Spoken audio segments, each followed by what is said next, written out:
നമ്മൾ മൂന്നുപേര് മാത്രമുള്ള സ്ഥിതിക്ക് ഒരു 1200 സ്ക്വയർ ഫീറ്റ് ഒക്കെ ധാരാളമായിരിക്കും ഇല്ലേ? അത് മതി. ട്രഡീഷണൽ ആണോ അതോ കണ്ടംപററി ആണോ നിന്റെ മനസ്സിൽ? ട്രഡീഷണലാണ് എനിക്കിഷ്ടം. അത് 4 കെട്ടൊക്കെ ആണെങ്കിൽ നടുമുറ്റമൊക്കെ വരും. മഴ സമയത്ത് അച്ഛൻ 2 അടിച്ചൊക്കെ ഇരിക്കാം. അത് പൊളിക്കും. അതിലേ 3 ബെഡ്റൂം നമുക്ക് അറ്റാച്ച് ചെയ്തൂടെ? പിന്നെ അത് ചെയ്യാം. എടാ കെട്ടിന് നല്ലതേ ചുടുകട്ടെ. ചുടുകട്ട ബെസ്റ്റ് ആണ്, പക്ഷെ ബഡ്ജറ്റ് കൂടും.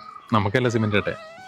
ജനലും കഥമൊക്കെ തടി മതിയോ അതോ സ്റ്റീൽ വേണോ? നല്ല തടിയൊക്കെ എടുക്കണേ കാശ് കൂടുതലാവും. പൊതുവെ ഇപ്പം എല്ലായിടത്തും സ്റ്റീലാണ് ഉപയോഗിക്കുന്നത്.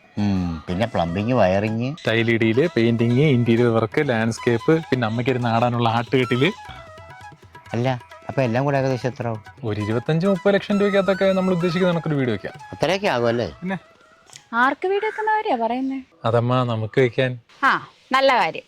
നാട്ടു നടപ്പനുസരിച്ച് സ്വന്തമായി വസ്തു ഉള്ളവരാ വീട് വെക്കുന്ന കാര്യമൊക്കെ ആലോചിക്കുന്നത്. അതിന് നമ്മൾ ആദ്യം സ്ഥലം വാങ്ങൂല്ലേ? അപ്പൊ സ്ഥലം വാങ്ങാനുള്ള കാശോ? ലോൺ എടുത്തൂടെ? എന്തോ കാണിച്ചെടുക്കും. അതമ്മയുടെ സാലറി സർട്ടിഫിക്കറ്റ് വെച്ച് എടുത്തൂടെ? ആദ്യം എടുത്ത ലോൺ അടച്ചു തീർക്കും, എന്നിട്ടാവും അടുത്തത്. ഓ, അങ്ങനൊരു ലോൺ എടുപ്പുണ്ടായിരുന്നല്ലേ? ആ, ഞാനത് മറന്നുപോയി. നീ മലക്കും.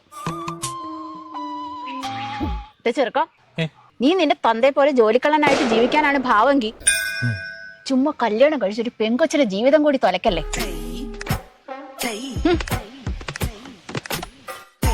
ഓ, നിന്റെ തള്ളയ്ക്ക് പകരം വേറെ ആരെങ്കിലും ആയിരുന്നെങ്കിൽ. പണ്ടേക്ക് വേണ്ട അച്ഛനെ അടിച്ച് പുറത്ത് കളഞ്ഞാൽ.